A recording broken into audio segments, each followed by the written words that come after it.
बिजली का इस्तेमाल तो हम सभी करते हैं, हमारे घर इसी इलेक्ट्रिसिटी से रोशन होते हैं। लेकिन क्या कभी आपने ये सोचा है कि बिजली बनती कैसे है? इस बिजली को बनाने में किन किन मुश्किलों का सामना करना पड़ता है, और ये भी कि बिजली किन किन साधनों से बनाई जाती है। बिजली बनाना एक अनोखी टेक्निक है, तभी तो नदियां तालाबों के पानी को रोककर कई बड़ी बड़ी मशीनों का इस्तेमाल करके बिजली का उत्पादन किया जाता है। बिजली बनाने के लिए कई कर्मचारियों को अपनी जान तक जोखिम में डालनी पड़ती है। इस काम में जरा सी भी चूक की गुंजाइश नहीं होती, और गलती से भी कोई चूक हुई तो कई लोगों को अपनी जान तक गंवानी पड़ सकती है। पानी से बिजली बनाने के लिए सबसे पहले किसी भी नहर या नदी के पानी को रोकने के लिए डैम बनवाया जाता है। कई बार इस रोके हुए पानी को उस जगह तक भी पहुंचाया जाता है जहां पानी की कमी होती है। इलेक्ट्रिसिटी जनरेट करने के साथ साथ डैम पानी की कमी को भी पूरा करता है। डैम से बिजली बनाना तभी पॉसिबल है जब पानी बहुत ऊंचाई से गिर रहा हो। ऊंचाई से गिरने पर पानी का प्रेशर बहुत ज्यादा होता है। डैम से होता हुआ पानी जिस जगह पर गिरता है ठीक उसी जगह पर टरबाइन लगाया जाता है। टरबाइन एक ऐसी मशीन होती है जो मैकेनिकल एनर्जी यानी यांत्रिक ऊर्जा को इलेक्ट्रिकल एनर्जी में कन्वर्ट कर देती है। डैम से जब पानी टरबाइन पर गिरता है वे बहुत ही स्पीड से गोल गोल घूमने लगता है। टरबाइन के साथ एक मोटर लगा होता है जिसे टरबाइन के घूमने से पावर मिलने लगता है। मोटर को जैसे ही पावर मिलने लगता है वैसे ही मोटर बिजली बनाने लग जाता है। बिजली बनाने के साथ साथ मोटर बिजली के तारों में बिजली पहुंचाने का प्रोसेस शुरू कर देता है। बिजली के तारों में बिजली पहुंचाने के बाद यही बिजली आम लोगों तक पहुंचाई जाती है। इस प्रोसेस से ही डैम से बिजली बनाई जाती है। इस प्रोसेस के अलावा भी कई और तरीके से बिजली बनाई जाती है, जैसे कि आप में से ज्यादातर लोगों ने पवन चक्की का नाम सुना ही होगा। पवन चक्की से भी बिजली का उत्पादन किया जाता है।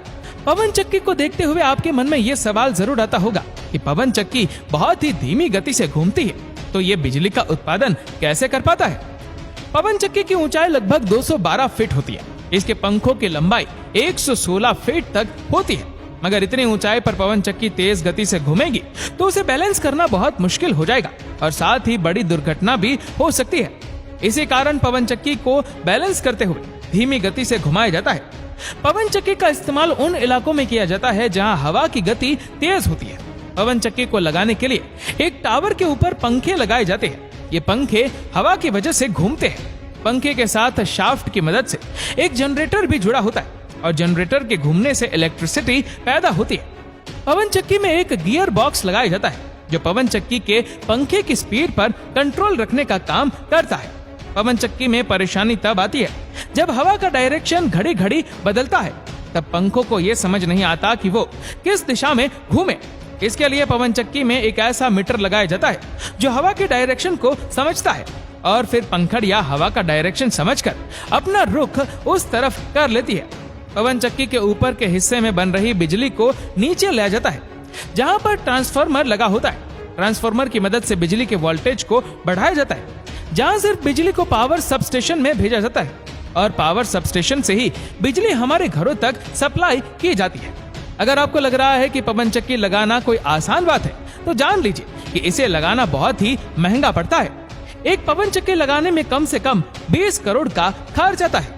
आपने पवन चक्की से बिजली कैसे बनाई जाती है ये तो जान लिया, तो अब आप ये भी जान लीजिए कि कोयले से बिजली कैसे बनाई जाती है। कोयले से बिजली बनाने के लिए पत्थर वाले कोयले को इस्तेमाल किया जाता है। पत्थर वाले कोयले के लिए जमीन में गहरी खुदाई की जाती है। खुदाई से निकाले गए पत्थर वाले कोयले को बिजली घर ले जाया जाता है। इस बिजली घर के आसपास पानी की सुविधा के लिए नदी, झील या नहर का होना जरूरी होता है। पाइपलाइन की मदद से नदी आधारित पानी को बिजली घर में पहुंचाया जाता है। इसके बाद कोयले की मदद से इस पानी को गर्म किया जाता है और गर्म पानी के भाप को एक बॉयलर में जमा किया जाता है। फिर इस भाप को टरबाइन के पास छोड़ा जाता है और भाप की ताकत से टरबाइन घूमना शुरू हो जाता है और फिर टरबाइन घूमने से बिजली का बनना शुरू हो जाता है। इसके बाद हम आपको डीजल पावर प्लांट के बारे में भी बता देते हैं। डीजल पावर प्लांट का इस्तेमाल उन जगहों पर किया जाता है जहां कोयले और पानी की मात्रा बेहद कम होती है। डीजल और मोटर की मदद से ही जनरेटर चलाया जाता है जो बिजली का उत्पादन करता है। सिनेमा हॉल, घर, शादी विवाह या ऑफिस में इमरजेंसी जैसी सिचुएशन में इलेक्ट्रिसिटी की सप्लाई के लिए इसका इस्तेमाल किया जाता है। ये जनरेटर टरबाइन और इंजन की मदद से इलेक्ट्रिसिटी जनरेट करता है। इंजन टरबाइन को घुमाता है और टरबाइन यांत्रिक ऊर्जा को विद्युत ऊर्जा में बदलकर बिजली का उत्पादन करता है। दोस्तों आज एनर्जी के सोर्स धीरे धीरे खत्म होते जा रहे हैं। ऐसे में रिन्यूएबल सोर्स ऑफ एनर्जी के तौर पर हमारे सामने सबसे बेहतर ऑप्शन सोलर एनर्जी यानी सौर ऊर्जा, जिसकी मदद से भी आज बिजली का उत्पादन किया जा रहा है। सौर ऊर्जा प्लांट का इस्तेमाल उन क्षेत्र में किया जाता है जहां पूरे साल सूरज की रोशनी पहुंचती है। सूरज की किरणों को बिजली में बदलने के लिए फोटोवोल्टिक सेल्स का इस्तेमाल होता है।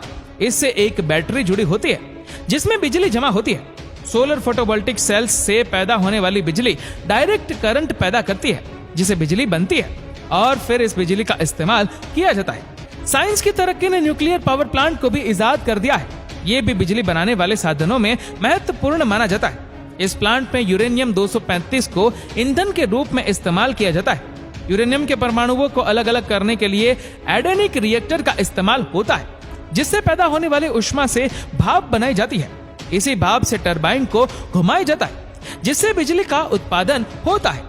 नेचुरल गैस पावर प्लांट कोल थर्मल पावर प्लांट की तरह होता है।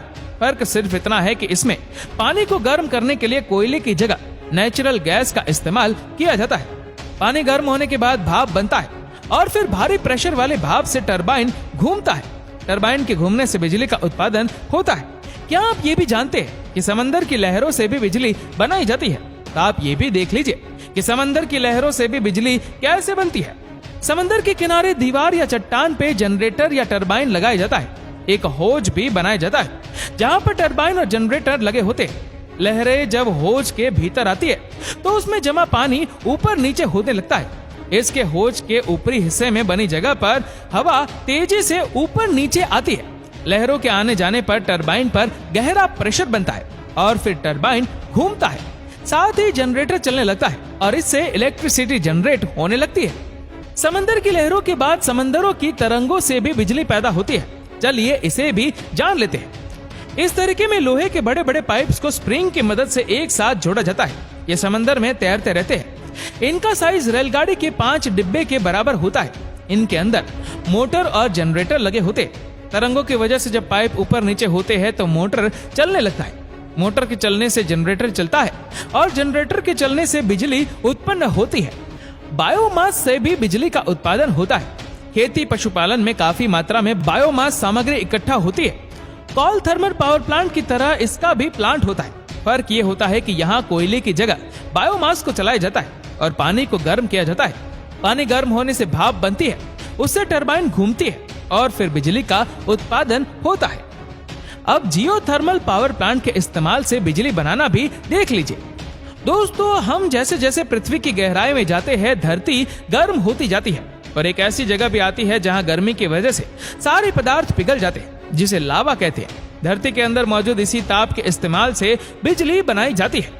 इसके लिए जमीन पर कुएं खोदे जाते हैं। अंदर का गर्म पानी और उसके भाप का इस्तेमाल कर टरबाइन घुमाया जाता है और इससे बिजली बनाई जाती है। तो दोस्तों आज आपने जाना कि किन किन साधनों से बिजली बनाई जाती है और कितना मुश्किल होता है।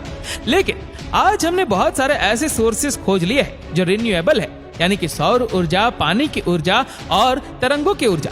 इनके इस्तेमाल से आने वाले समय में तो हम पूरे तरीके से रिन्यूएबल सोर्सेस पर टिक जाएंगे और हम non renewable source of energy का इस्तेमाल करना बंद कर देंगे।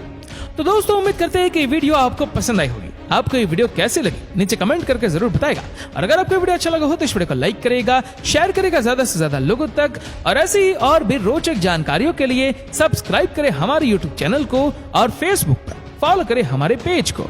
धन्यवाद।